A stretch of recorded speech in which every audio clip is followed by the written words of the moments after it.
la sax tey la ñuy doog a dajee di débat mais dama koy faral di déglu te lii muy wax ni pratiquement fu mu débaawee rek foog mu wax maanaam te du moom rek parce que ñi ngay débattral ci waaw ñi ngay débattral ci ñoom ñëpp dafa mel ne daal dañ leen bindal benn cahier boo xam ne dañ leen ne jàng leen ko par cœur foo leen dem rek lii ngeen di waxal. courant bi di dëgg la. waaw courant bi dinañ ci yegg si parce que am na yeneen yu am solo yoo xam ne wax na fi lu am solo nee na ñoom dañoo bëggoon def li ñuy wax développement inclusif ma ci yokk ne développement effectivement war naa mën a inclusif waaye lii ñu gën lii gënoon mooy développement équilibré dafa wax léegi ne ñi fi nekkoon avant ñoom dañoo defar ndakaaru rek bàyyi bitim biir réew mi ñoom ñu ñëw am yéene defar biir réew mi d'accord am na jéego yu ñu ci def mais jéego yooyu ñu ci def li tubaab di wax question d'opportunité la pour ñun maanaam tey su ma waree def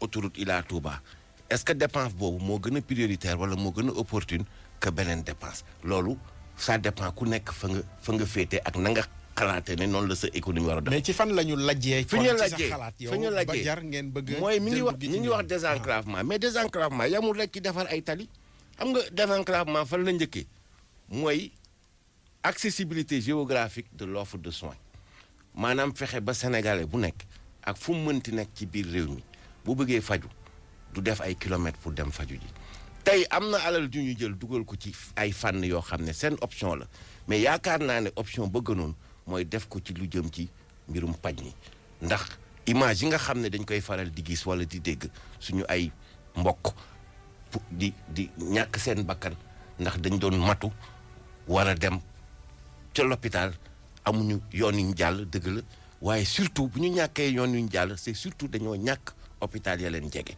ma yaakaaroon ne tey waroon nañu mën def ay l'hôpital yoo xam ne département bu nekk comme ni suñu candidat waxee war naa am hôpital boo xam ne de niveau 3 pour nit ñi mën faa faju benn la ci kàddu gi ñu jëm ci affaire bourse familiale bi man de li Abdoulaye xalaat damaa yaakaar ne su ma yoree 1000 francs doon ko jox 20 personnes. waaw man damaa jottali li seen candidat proposé. waaw man xalaatuma ci dara de 1000 francs jox ko 20 personnes dem ba ci biir. ne dama koy def 2000 pour mën koo jox 50 personnes dama yaakaar ne c'est parce que ci diggante bi ñama ko doon jox dañoo yokk donc mënu leen génne ci xelu nit ñi malgré croissance boobu ngeen di wax ne ndóol mi gënul yokk ci biir réew mi. ndóol mi moom ñëpp am nañ seetlu ne Sénégal dafa gën a ndóol te fa nga koy xamee. mooy da ngeen di xool ni exode bi parce que yéen a ngi wax seen yéene ci mbéy mi waaye yéene boobu yéene la rek parce que ba tey jëfeewugu leen ko parce que boo leen ko jëfeewoon askan wi du ñu bàyyi réewu àll bi gën a bëri ci centre urbain yi tey li nekk ci nit ci centre urbain yi fan lañ jógee fudul ci àll bi parce que lañ doon dundee ci àll bi loolu mënatuñ cee dund mbéy mi bu doon da ngeen ca war a def ngeen ko ci nit ñooñu. mais jéego yi ñu jël ci domaine agricole communautaire yi du ma tudd Prodac ndax xëy na.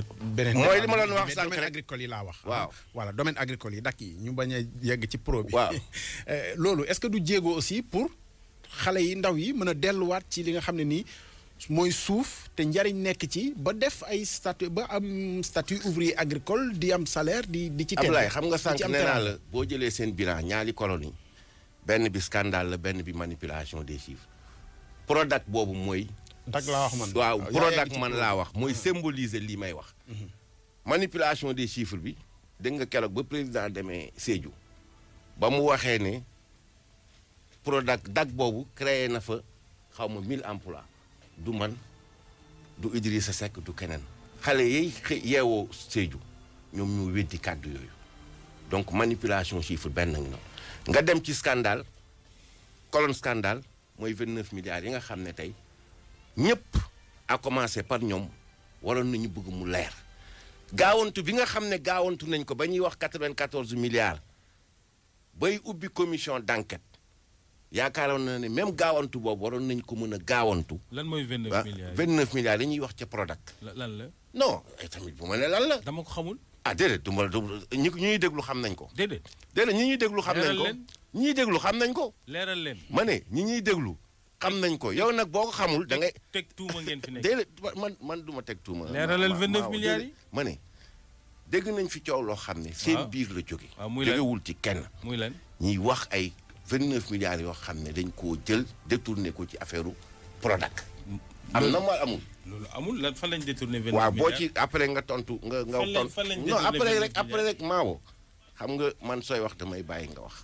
waaw d'accord dégg nga dama bëgg bu may wax nga bàyyi ma wax mooy gën a rafet mooy tax ni ñuy déglu. waaw mais c'est que mën a bàyyi xel ci li ñuy wax man bu ma d'accordul ci li ngay wax sax damay bàyyi. c'est que damay bañ ngeen nga bañ a leeral li ngay wax nii. ma ne yow comme di nga ko leeral boo jëlee kàddu nga leeral ko n'est-ce pas. kon nag jàpp leen ne mënul leeral li muy wax. waaw non d'accord donc loolu exemple la woon rek pour wane ni lan mooy seen bilan maintenant man na ma bëggoon parce que seen bilan la ñuy wax ñoom ñëpp. dégg naa rek barki démb premier ministre di ko waxaat nee nañu créé nañu 491 000 emplois ci biir réew mi diggante ba ñu faloog léegi ma leen di laaj te laajoon naa ko kenn ci ñoom koo xam ne toog nañu débat mais tontuwuma ci chiffre boobu bu dee am na ñun dañoo bëggoon pour leeral askan wi parce que maa ngi koy wax dañu war a leeral askan wi ci ñooñu yan secteur ngeen créé emploi yi ak emploi yi ngeen créé ban type d'emploi la maanaam ndax ay CDI la contrat à durée indéterminée ay CDD la contrat à durée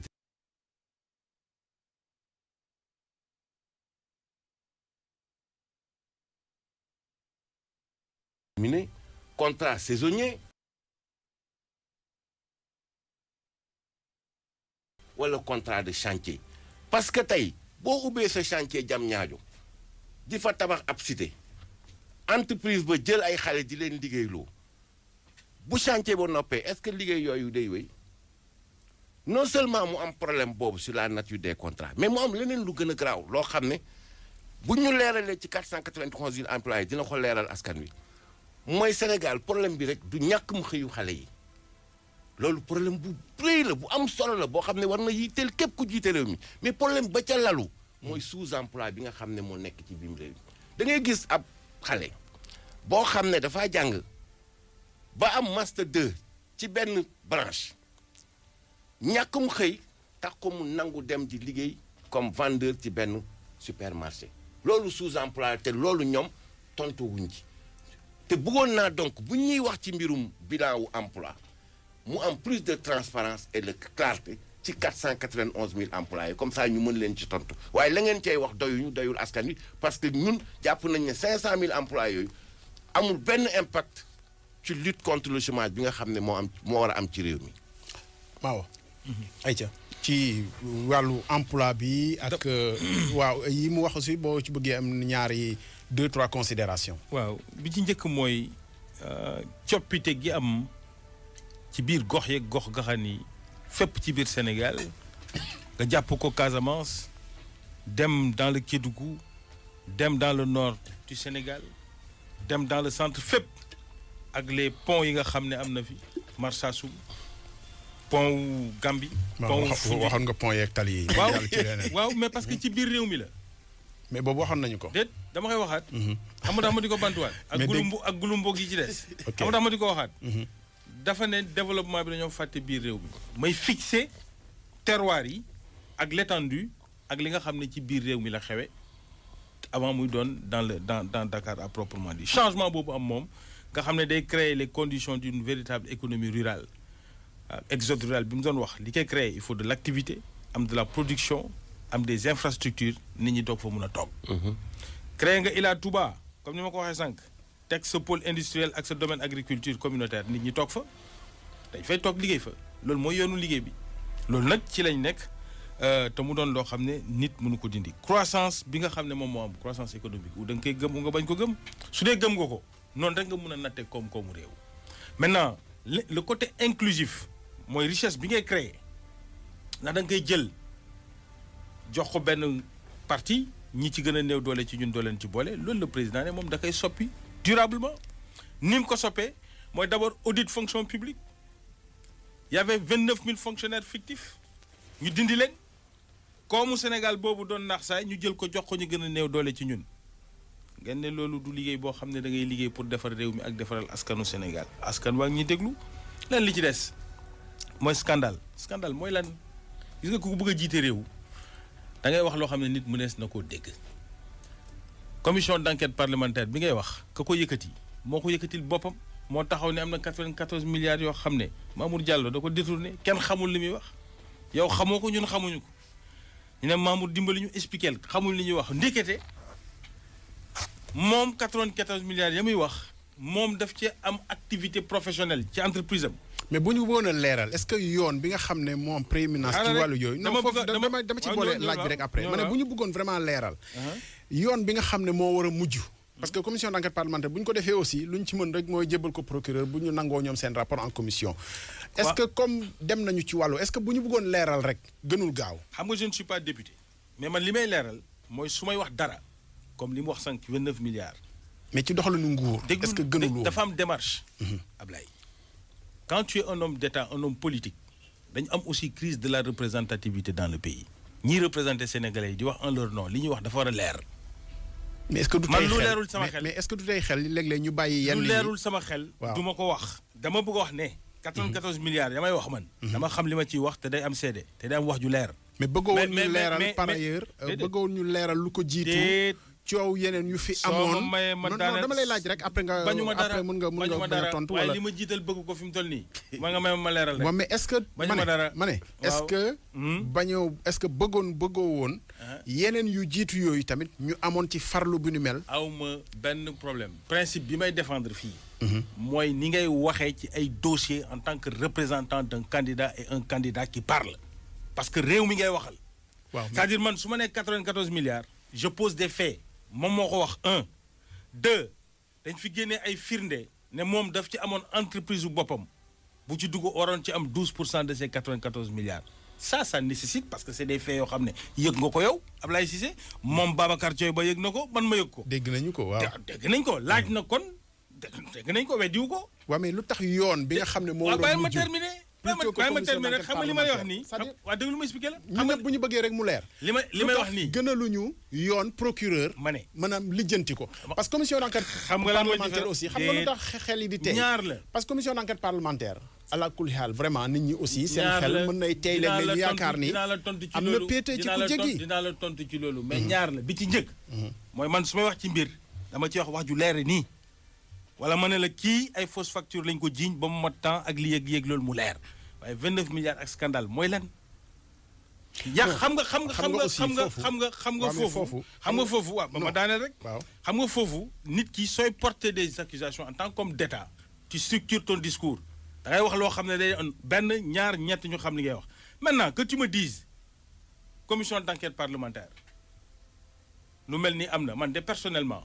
je n'aurais pas souhaité dans ce contexte-là man Pape Mahawa Diouf je n'aurais pas souhaité absolument pas que le procureur se saisisse de ce dossier-là dans cette période-là te d'ailleurs li tax ñoom ñu di la ko wax man je ne l'aurais pas souhaité. mais yow yaa ko tënk ci période bi parce que du woon ci période bi mais du woon ci période de campagne électorale bi non jiitu na campagne électorale bi quand même. depuis cette période l'objectif pour man c'était une forme de victimisation boo xam ne même le dossier évoqué ça pourrait poser des problèmes mais li surprendre nit ñi surprendre ñëpp ñi observateurs yu sérieux ci réew mi mooy coow lu bëri li mu fi nekkoon ci 94 milliards yi personne ne soupçonnait qu'il avait créé 2 sociétés écran ba war ci am moom dans sa propre poche 12% de ces 94 milliards c'est scandaleux. waaw loolu yëpp loolu c'est scandaleux. xam nga li nit ñi di wax aussi mooy yoon bi ko war a leeral jógu ci ba léegi. loolu aussi. waaw mais xam nga agenda justice du agenda république du agenda république la mais du agenda politique.